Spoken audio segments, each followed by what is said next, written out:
Olá, meus irmãos, eu sou o PH Pereira do canal Teologizando, ok?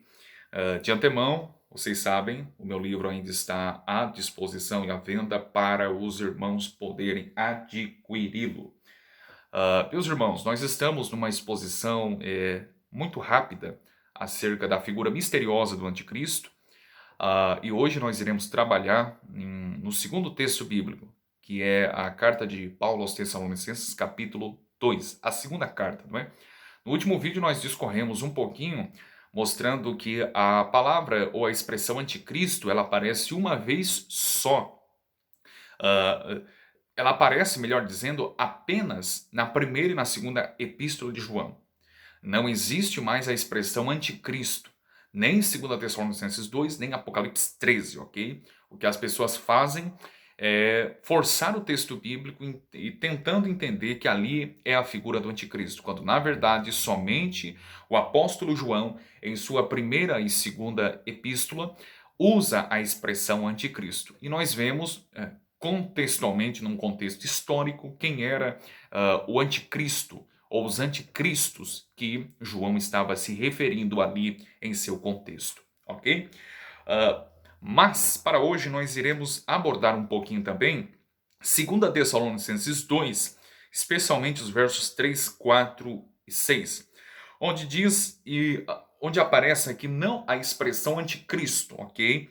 Mas aparece a expressão o homem do pecado, o filho da perdição, e no verso 4 diz que ele se levanta contra tudo que se chama Deus ou se adora, e diz que ele se assentará como Deus no templo de Deus, querendo parecer Deus.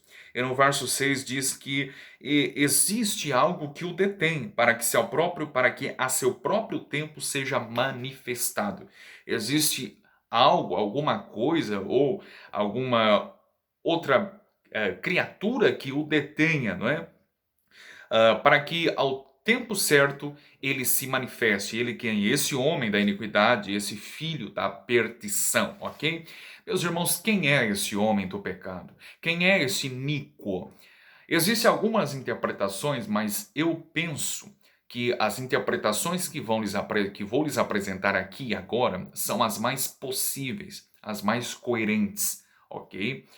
Uh, Aquelas interpretações mais populares, eu não vou me deter sobre elas, tá bom? Mas eu vou me deter nas que eu acho mais coerentes, tá bom? Existe uma interpretação que diz que este homem do pecado, esse filho da perdição, que se assentará no templo, no trono e no templo de Deus e irá parecer-se como Deus, ele se opõe a tudo que se chama Deus, é uma referência, por exemplo, a João Levi. Quem era João Levi, PH?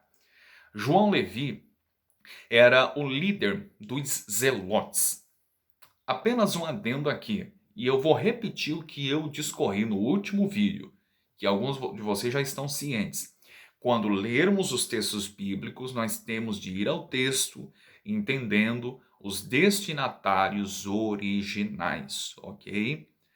É claro que nós podemos aplicar para a nossa vida, mas nós devemos de entender que é uma passagem bíblica. Quando nós estivermos lendo-a, nós devemos entender se referiu para aquele grupo em específico. Como é que os leitores originais entenderam essa passagem e a receberam? É isso que temos que ter em mente, ok? Vamos lá. João Levi, como eu vinha dizendo, ele era líder dos Zelotes. Como alguns estão cientes, os Zelotes eram um grupo que eram vinculados à política. Foram os zelotes que certa vez cercaram Jesus e tentaram aclamá-lo como rei. Jesus disse: meu reino não é deste mundo. Então os zelotes, por exemplo, eles tinham repugnância, ódio do Império de Roma. Depois eles despertaram também um certo ódio contra os judeus. Ok? Então havia um líder entre eles chamado João Levi. João Levi, por muito tempo, ele instigou os judeus, também instigou o grupo de sacerdotes para se unirem a fim de promulgar uma guerra e uma rebelião contra o Império Romano.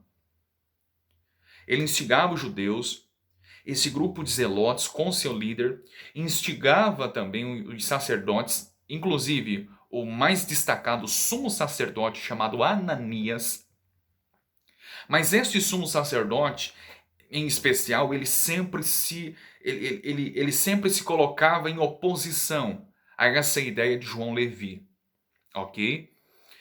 E, portanto, quando o grupo de zelotes, João Levi, que era o líder deles, percebeu que não havia como que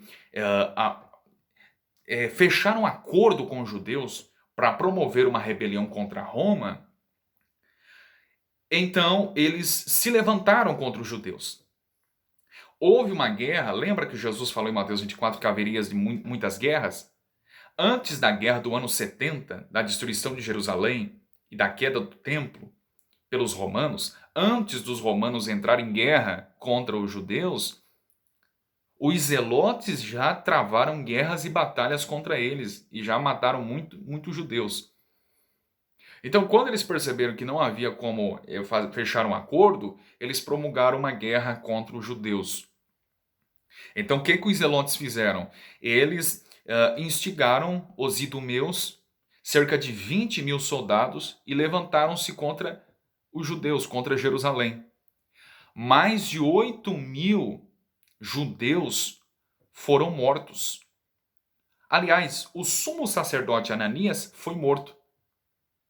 Na verdade, quando o sumo sacerdote Ananias foi morto, é que houve a promulgação dessa guerra e dessa rebelião contra os judeus. Então, alguns entendem que esse homem da iniquidade é João Levi. E o que o detinha, em 2 Tessalonicenses 2, deixa eu conferir aqui, verso 6, né? Sabeis o que o detém? Quem o detinha, esse homem da iniquidade, para que se revelasse, era exatamente o sumo sacerdote Ananias. Por quê? Porque quando ele morreu, quando ele foi detido, aí João Levi se mostrou, se revelou e promulgou uma carnificina e uma matança ali entre os judeus. Conta a história que os soldados idumeus, os zelotes, os criminosos, né, entraram no templo, passeavam no lugar santo, pegaram os vasos sagrados e o profanaram, mataram gente dentro do templo, sangue foi derramado ali, ok? O templo foi profanado, foi eleito como sumo sacerdote um palhaço por nome de Fane. Então, para alguns estudiosos, esse homem da iniquidade que se levanta contra tudo que Deus, contra tudo que é Deus, e que se assenta no templo de Deus e que parece como Deus, era exatamente João Levi.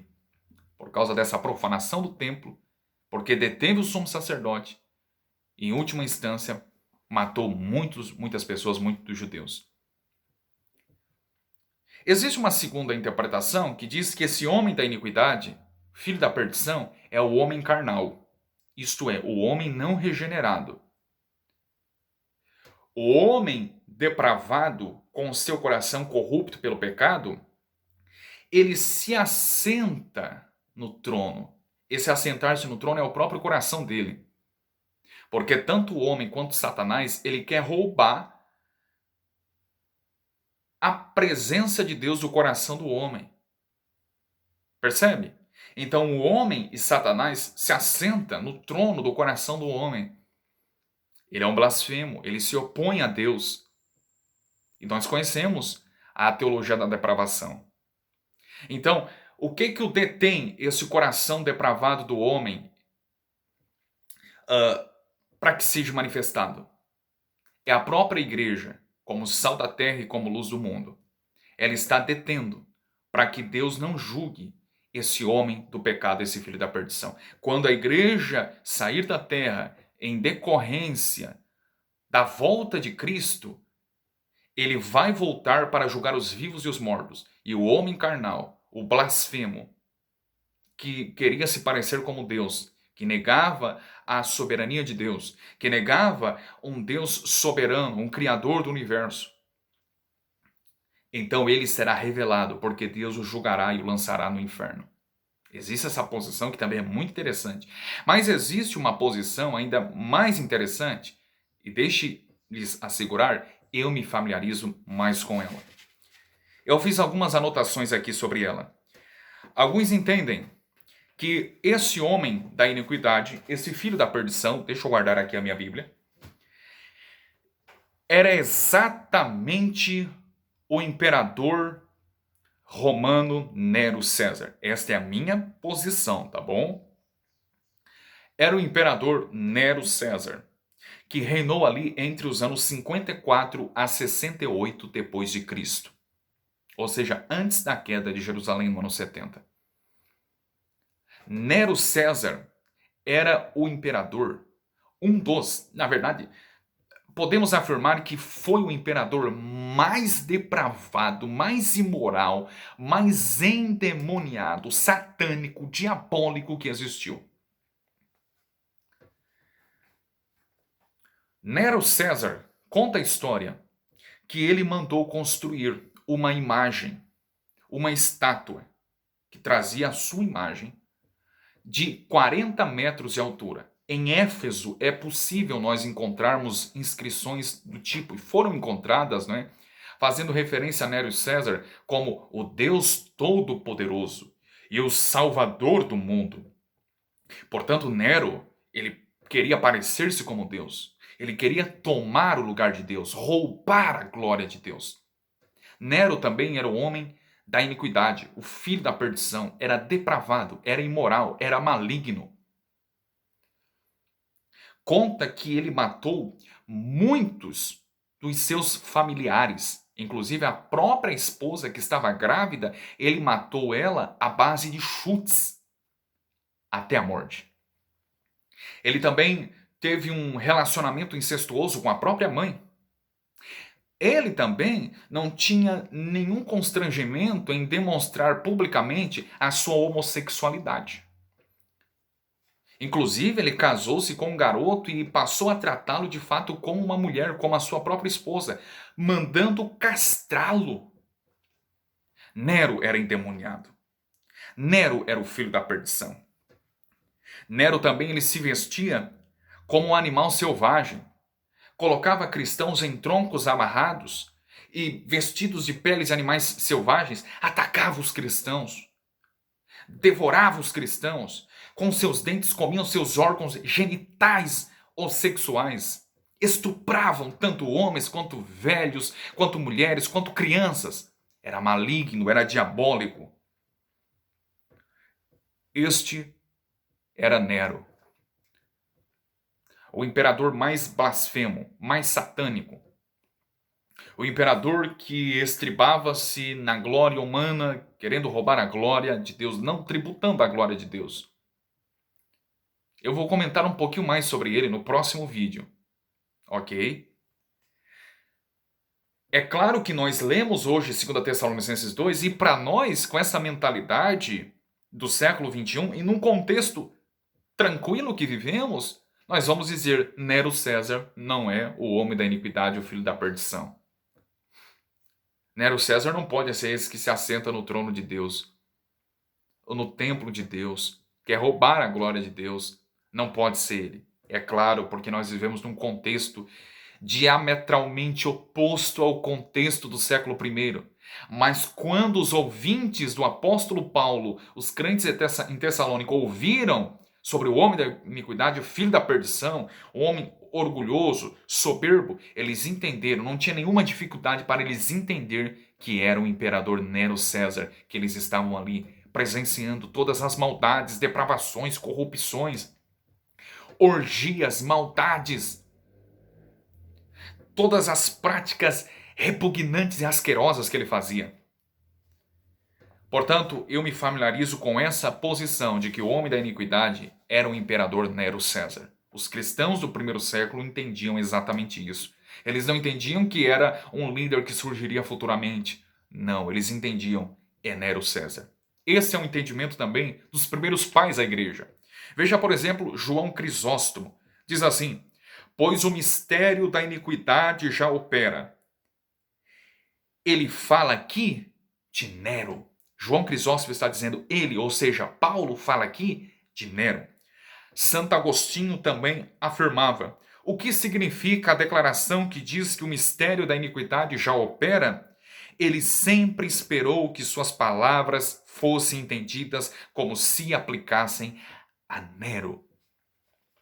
Portanto, meus irmãos, essas são as interpretações que são mais favoráveis e que se harmoniza com aquele contexto histórico do século I, e eu penso que a última interpretação é ainda muito mais coerente, ok? Nós vamos dar sequência ainda num comentário um pouco mais expositivo agora em Apocalipse 13, no próximo vídeo, ou por que não dizer no último vídeo, né? Tratando sobre a figura do anticristo. Ok, meus irmãos? Abraço.